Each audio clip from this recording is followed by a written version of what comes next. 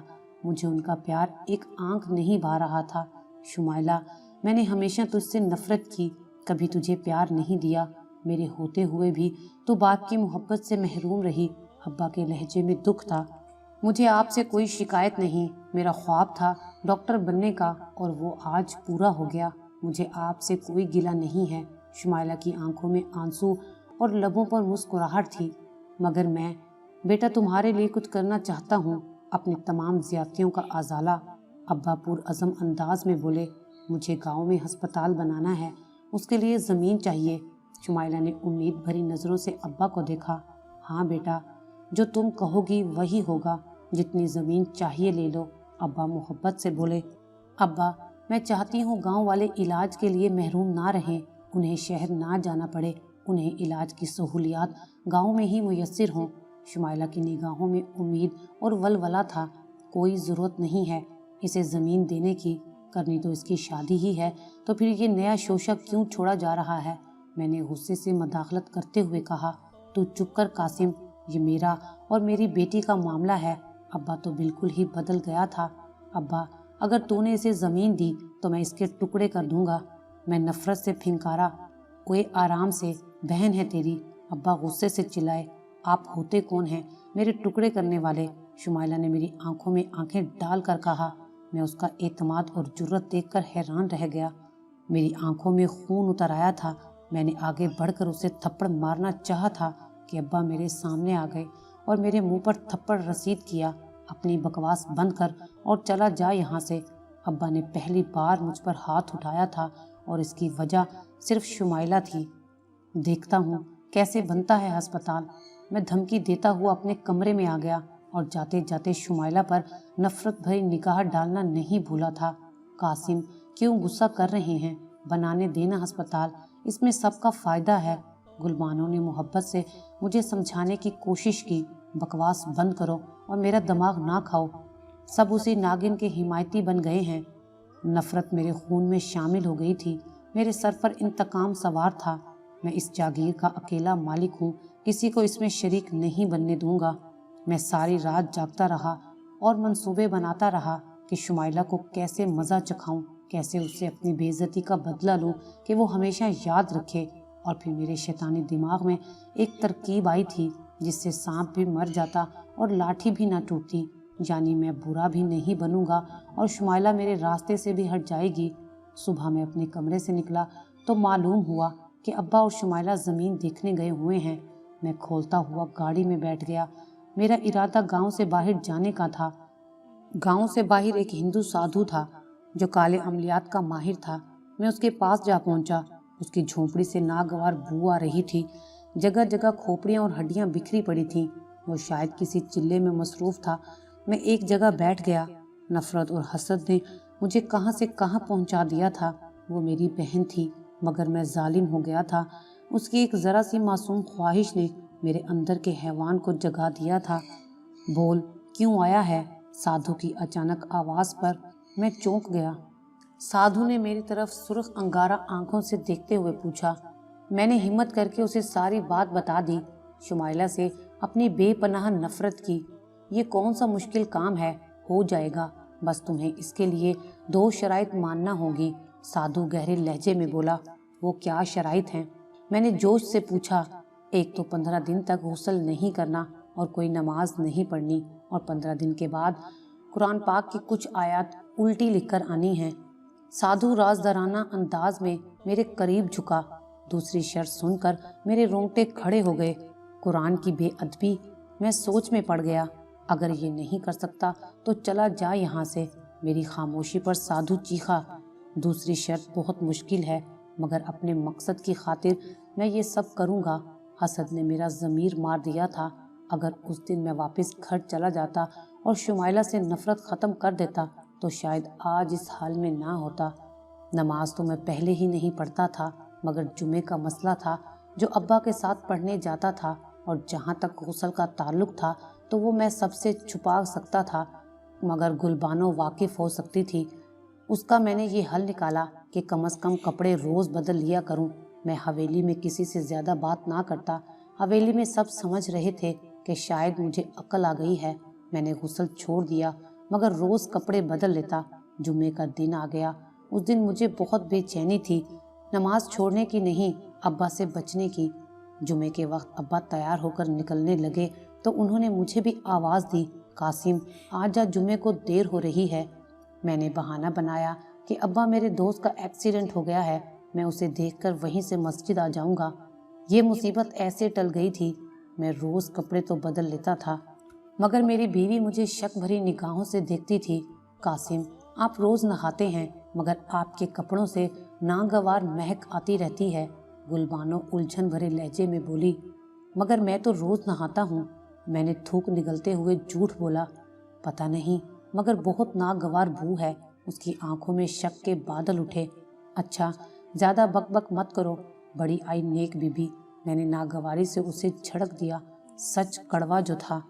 15 دن ہو چکے تھے، دوسری شرط پوری کرنے کا وقت آ چکا تھا۔ میں اپنی بیوی کے سونے کا انتظار کر رہا تھا۔ وہ سو گئی تو میں اٹھا۔ رات کے 2 بجے تھے۔ میں نے الماری کھولی جس میں قرآن پاک رکھے ہوئے تھے۔ میں نے سب سے پرانا قرآن پاک نکالا جو کوئی پڑھتا ہی نہیں تھا۔ میرے ہاتھ بری طرح کانپ رہے تھے، مگر کیا کرتا اس نفرت اور حسد کا جو مجھے ایک پل بھی چین سے سونے نہیں دے رہی تھی۔ ابھی میں الماری بند کر کے مڑا ہی تھا، مجھے ایسے لگا کہ جیسے زمین ہل رہی ہو۔ میں اپنی جگہ رک سا گیا کہ واقعی زلزلہ آ رہا ہے۔ حویلی میں چیخو پکار سی مچ گئی تھی۔ میری بیوی جو امید سے تھی گھبرا کر اٹھ گئی۔ حویلی میں سب کلمہ پڑھ رہے تھے۔ میرا دل بری طرح کانپ رہا تھا۔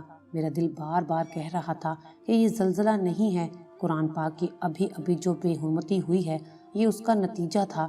کچھ دیر بعد زلزلہ رک گیا، حویلی میں سکون ہوتا گیا۔ صبح حویلی میں زلزلے کی باتیں ہو رہی تھیں، مگر گاؤں کے کسی فرد نے زلزلے کا ذکر تک نہیں کیا تھا۔ سب حیران تھے کہ یہ کیسا زلزلہ تھا جو صرف حویلی والوں کو ہی محسوس ہوا تھا۔ میں اپنے ارادے سے باز آنے والا نہیں تھا۔ نیچے اترتے ہوئے میری نظر شمائلہ پر پڑی۔ میں اسے دیکھ کر اندر تک کڑوا ہو گیا۔ بہت جلد ڈاکٹر صاحبہ کی عقل ٹھکانے آ جائے گی۔ یہ کام بہت خوفناک تھا، مگر وہ مجھے کرنا تھا۔ یہ لو، میں نے وہ قرآنی آیات والا صفحہ سادھو کو دیتے ہوئے کہا، جسے دیکھتے ہی سادھو کی آنکھوں میں شیطانی چمک ابھری تھی۔ بہت اچھے۔ سادھو میری طرف دیکھ کر مکروہ ہنسی ہنستے ہوئے بولا، بس آگے کا کام آسان ہو گیا ہے۔ سادھو نے ایک گڑیا نکالی، گڑیا کے سر میں سوئیاں چبھوئیں اور اس کی ٹانگوں کو کالے دھاگے سے باندھ دیا۔ یہ لے، سادھو نے گڑیا میری طرف بڑھا دی۔ میں نے دیکھا گڑیا پر شمائلہ کا نام لکھا تھا، یعنی میری منزل قریب آ گئی تھی۔ میرے لبوں پر مسکراہٹ آ گئی۔ سادھو نے وہ قرآنی آیات والا صفحہ مجھ سے لے کر پڑھنا شروع کر دیا تھا اور پھر پھونک مار کر مجھے دے دیا۔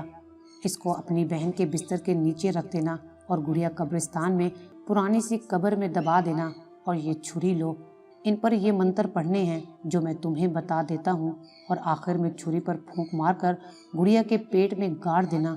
سادھو نے تمام عمل کے بدلے میں بھاری رقم وصول کرتے ہوئے کہا۔ میں جھونپڑی سے نکلنے لگا تھا کہ بارش شروع ہو گئی۔ میں وہیں رک گیا۔ انسان کا ضمیر اسے کوڑے مارتا رہتا ہے، جب تک انسان خود نہ ٹھان لے۔ بارش تیز سے تیز ہوتی جا رہی تھی۔ قدرت مختلف بہانوں سے انسان کو روکتی ہے، منع کرتی ہے، سمجھاتی ہے، ڈراتی ہے، مگر انسان جب شیطان بن جائے تو وہ کہاں باز آتا ہے۔ میرا ذہن الجھ رہا تھا، شاید سادھو بھانپ گیا تھا، میری کیفیات کو وہ سمجھ رہا تھا۔ کالے عملیات چاند کے آخری دنوں میں کیے جاتے ہیں، خاص کر جب دشمن کو راستے سے ہٹانا ہو۔ اگر یہ دن گزر جائیں تو پھر پورا مہینہ انتظار کرنا پڑتا ہے۔ سادھو نے تیر چلایا تھا جو ٹھیک نشانے پر لگا تھا۔ میں اس کی بات کا مطلب سمجھ گیا، فوراً ہی جھونپڑے سے نکل پڑا۔ بارش ابھی بھی ہو رہی تھی، بجلی کڑک رہی تھی، ماحول میں ایک خوفناک سا احساس بسا تھا۔ بجلی چمکنے سے قبرستان کا ماحول مزید خوفناک لگ رہا تھا۔ میں نے گاڑی قبرستان کے باہر کھڑی کی اور ٹارچ نکال لی۔ قبرستان میں چلتے ہوئے بارہا محسوس ہوتا تھا کہ ابھی قبریں پھٹیں گی اور مردے باہر نکل آئیں گے اور مجھ پر حملہ کر دیں گے۔ میں نے بہت مشکل سے خوف پر قابو پایا تھا۔ بارش ابھی بھی ہو رہی تھی، مجھے ایک پرانی قبر کی تلاش تھی۔ ایک ہاتھ میں ٹارچ اور دوسرے میں گڑیا۔ کیچڑ کی وجہ سے میرا پاؤں پھسلا اور میرے ہاتھ سے گڑیا گر گئی۔ پہلے پرانی قبر تلاش کر رہا تھا، اب گڑیا کی تلاش تھی۔ اللہ انسان کو بہانے سے روکتا ہے، غلط کام کرنے سے، مگر رکتا وہی انسان ہے جو انسان ہو۔ شیطان نے تو ازل سے نافرمانی کی ہے اور ابد تک نافرمانی ہی کرے گا۔ میں نے زمین کی طرف ٹارچ کا رخ کیا۔ قبروں پر روشنی پڑ رہی تھی، ایسا لگتا تھا کہ قبر سے ہاتھ نکلے گا اور میری ٹانگیں پکڑ لے گا۔ میں نے ہمت کی اور گڑیا کی تلاش شروع کی۔ اچانک میرے پاؤں کے نیچے کوئی نرم سی چیز آئی تھی۔ میں نے دیکھا تو وہ گڑیا تھی۔ میں نے کیچڑ صاف کیا تو شمائلہ لکھا ہوا نظر آیا۔ منحوس کا پتلا بھی اتنا تنگ کر رہا ہے، میرے منہ سے بے ساختہ نکلا تھا۔ میں نے جلدی سے پرانی قبر تلاش کی اور وہیں بیٹھ کر منتر پڑھنا شروع کر دیا۔ میرا منہ سادھو کی ہدایت کے مطابق قبلے کے رخ کے مخالف تھا۔ میں نے آنکھیں بند کر کے عمل شروع کیا۔ یکایک کسی کے رونے کی آواز سنائی دی۔ میں نے گھبرا کر آنکھیں کھول دیں۔ ساتھ والی قبر پہ یہ منظر دیکھ کر میرا خون خوف سے جمنے لگا تھا۔ قبر کے اوپر ایک آدمی بیٹھا رو رہا تھا۔ اس کا لباس سفید لیکن بہت میلا ہو رہا تھا، چہرے سے کئی برسوں کا بیمار لگ رہا تھا، مگر حیرت کی بات تھی کہ بارش کے قطرے گرنے کے باوجود اس کا لباس گیلا نہیں ہو رہا تھا۔ خوف کے مارے میں عمل کرنا بھول گیا اور آنکھیں پھاڑے اسے دیکھ رہا تھا۔ وہ مسلسل رو رہا تھا۔ ہلاکت ہے ان لوگوں کے لیے جو بیٹیوں کو زندہ درگور کر دیتے ہیں۔ برباد ہوں وہ لوگ جو عورتوں کا وراثت کا حق کھا جاتے ہیں۔ کوئی ٹھکانہ نہیں ان کا اس دنیا میں اور نہ ہی آخرت میں۔ اس کی آواز سے بہت تکلیف نمایاں تھی۔ وہ دوبارہ رونے لگا تھا۔ اب اس کی آواز اس قدر بھیانک تھی کہ مجھے لگا کہ میرا دل پھٹ جائے گا۔ میں تیزی سے اٹھا، بھاگنے ہی لگا تھا کہ وہی ہندو سادھو نظر آیا۔ اس نے مجھے قبر کے پاس دھکیل دیا۔ کہاں جا رہے ہو؟ عمل ادھورا چھوڑ کر۔ یاد رکھو، اگر بھاگنے کی کوشش کی تو میری مددگار قوتیں تمہیں زندہ نہیں چھوڑیں گی۔ عمل الٹا بھی ہو سکتا ہے، اس لیے عمل پورا کرو۔ سادھو کی آنکھیں سرخ انگارہ ہو رہی تھیں۔ ایک دفعہ پھر ضمیر کی جنگ شروع ہو گئی۔ آخرکار شیطان جیت گیا اور ضمیر کی آواز خاموش ہو گئی۔ اب مجھے اپنی زندگی کی فکر تھی۔ اپنی زندگی بچانے کے لیے میں نے شمائلہ کو قبر میں اتارنے کا فیصلہ کر لیا تھا۔ بارش ہلکی ہو چکی تھی۔ آخر میں نے چھری پر پھونک مار کر گڑیا کے پیٹ میں گاڑ دی۔ بادل زور سے گرجا اور بجلی چمکی تھی۔ بجلی کی چمک میں سارا قبرستان نمایاں ہو کر بھیانک لگ رہا تھا۔ بہت سی چمگادڑیں نہ جانے کہاں سے شور مچاتی ہوئی گزر گئیں۔ میرا دل خوف کے مارے دھڑکا تھا۔ کچھ عجیب و غریب پرندوں کی آوازیں بلند ہوئی تھیں اور پھر ہر طرف سناٹا چھا گیا۔ عمل ختم کر کے میں نے گڑیا قبر کھود کر اس میں دبا دی اور بہت مطمئن ہو کر گھر آ گیا۔ گھر میں سب سو رہے تھے۔ میں نہایا اور کپڑے تبدیل کیے۔ میں کافی دنوں بعد نہایا تھا، اس لیے خود کو بہت ہلکا محسوس کر رہا تھا۔ میں بہت پرسکون ہو کر سو گیا تھا۔ اب عمل کا دوسرا مرحلہ تھا۔ یہ کام مشکل تھا کیونکہ میں کبھی شمائلہ کے کمرے میں نہیں گیا تھا، اور یہاں یہ کہ اس کے کمرے میں وہ صفحہ رکھنا تھا۔ کسی ملازموں کو کہہ کر یہ کام کروانا مناسب نہیں تھا کہ کہیں بات نہ کھل جائے۔ میں اپنے کمرے سے باہر نکلا تاکہ حالات کا جائزہ لے سکوں۔ ملازم نے بتایا کہ ابا شمائلہ ہسپتال کی زمین کے سلسلے میں باہر گئے تھے۔ میرے پاس سنہری موقع تھا۔ میں فوراً وہ قرآنی آیات والا صفحہ لے کر شمائلہ کے کمرے میں چلا گیا اور جلدی سے بیٹھ کے بالکل درمیان میں رکھ کر فوراً باہر آ گیا۔ کسی کو پتہ نہ چل سکا تھا میرا بیٹا پیدا ہوا تھا۔ میں بہت خوش تھا۔ ساری حویلی میں جشن منایا گیا تھا۔ پورے گاؤں میں مٹھائی بانٹی گئی تھی۔ ابا، اماں، شمائلہ سب بہت خوش تھے۔ رات کے کسی پہر شمائلہ کی چیخوں سے پوری حویلی گونج اٹھی تھی۔ ہم سب اٹھ گئے۔ شمائلہ مسلسل روئے جا رہی تھی۔ اماں اور ابا اسے تسلی دے رہے تھے۔ شمائلہ، کیا ہوا ہے؟ کیوں رو رہی ہو؟ گل بانو نے پریشانی سے پوچھا۔ بھابھی، میرے کمرے میں 2 لمبے لمبے کالے سائے تھے، وہ میری طرف بڑھ رہے تھے۔ انہوں نے میری گردن دبانے کی کوشش کی تو میری چیخ نکل گئی۔ شمائلہ روتے ہوئے بولی، لگتا ہے کالے علم نے اپنا کام دکھانا شروع کر دیا ہے۔ میرے ذہن میں فوراً خیال آیا تھا۔ اماں اسے اپنے کمرے میں لے گئیں۔ بس پھر تو یہ سلسلہ شروع ہو گیا۔ وہ ساری رات روتی رہتی، چیخیں مارتی رہتی۔ کبھی کہتی میرے سر میں درد ہو رہا ہے، کبھی کہتی میں جیسے ہی سونے لگتی ہوں ایسے لگتا ہے سارے جسم میں آگ لگ گئی ہے۔ وہ بیڈ سے نیچے اتر کر نیچے لیٹی۔ وہی سیاہ سائے آ جاتے تھے جس کے آنے سے کمرے میں سڑے گوشت کی بدبو آنے لگتی۔ وہ ساری رات جاگتی رہتی۔ چند دنوں میں اس کی حالت پاگلوں جیسی ہو گئی۔ میں اپنے کمرے میں پرسکون لیٹا، اس کی چیخوں کی آوازیں سنتا رہتا۔ میں جانتا تھا کہ وہ سائے سادھو کے موکل تھے جو عمل پورا کر رہے تھے، جو شمائلہ کو ڈراتے تھے۔ حویلی میں سب بہت پریشان رہنے لگے تھے۔ کسی کو کوئی مسئلہ سمجھ نہیں آ رہا تھا۔ وہ ساری رات فرش پر لیٹی رہتی، جیسے ہی بستر پر لیٹتی تو چیخیں مارتی، اٹھ جاتی۔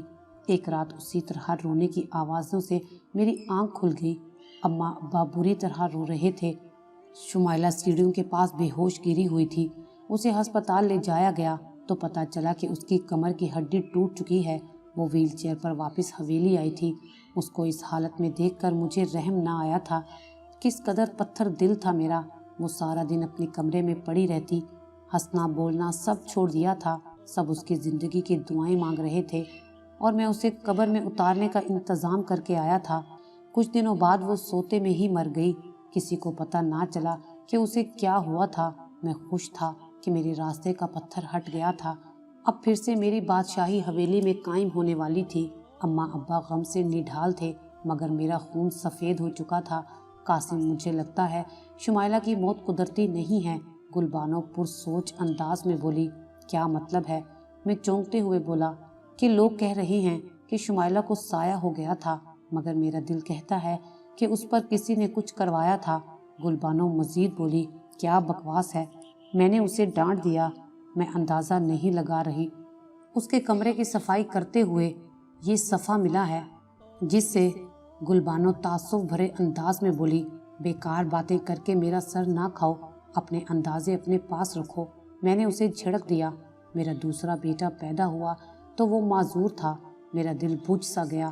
چند دنوں کے بعد میرا بیٹا فوت ہو گیا۔ میرے اوپر غم کا پہاڑ ٹوٹ چکا تھا۔ اماں ابا تو پہلے ہی جوان بیٹی کی موت پر نڈھال تھے، اب مزید دکھی ہو گئے تھے۔ ایک قیامت تھی جو حویلی پر ٹوٹ چکی تھی اور پھر اس کے بعد حویلی پر غم کے بادل چھا گئے۔ حویلی میں پھر کبھی خوشی نہ آئی۔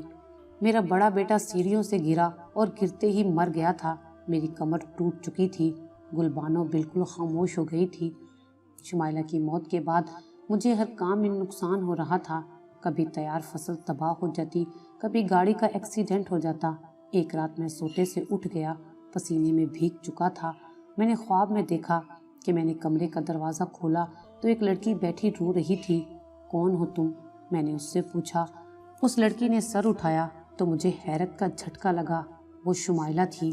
بھائی، آپ نے میرے ساتھ یہ ظلم کیوں کیا؟ میں نے آپ کا کیا بگاڑا تھا کہ آپ نے وقت سے پہلے مجھے مار دیا؟ شمائلہ کی آنکھوں میں آنسو اور لبوں پر شکوہ تھا۔ میرے خوف سے پسینے چھوٹ گئے۔ میں چپ کھڑا تھا۔ میرے اللہ، تو اسے کبھی معاف نہ کرنا، نہ دنیا میں اور نہ ہی آخرت میں۔ شمائلہ نے آسمان کی طرف دیکھا اور دردناک انداز میں یہ کہتے ہوئے غائب ہو گئی۔ میں کتنی دیر تک بستر پر پریشان بیٹھا رہا۔ یہ مصیبت میں نے خود مول لی تھی، اب بھگتنے کا وقت آ چکا تھا۔ میری بیوی پھر امید سے تھی۔ پتہ نہیں کیوں اس بار مجھے خوشی نہیں ہوئی تھی۔ مجھے لگا کہ اس بار میرے ساتھ کچھ برا ہونے والا ہے۔ میں ساری رات جاگتا رہتا۔ شمائلہ کی بے بسی اور اس کی چیخیں مجھے رات بھر جگاتی تھی۔ میں گاؤں کے امام مسجد کے پاس اپنا مسئلہ لے کر گیا کہ مجھے رات بھر نیند نہیں آتی۔ وہ علم اور حکمت میں بہت سمجھ بوجھ رکھتے تھے۔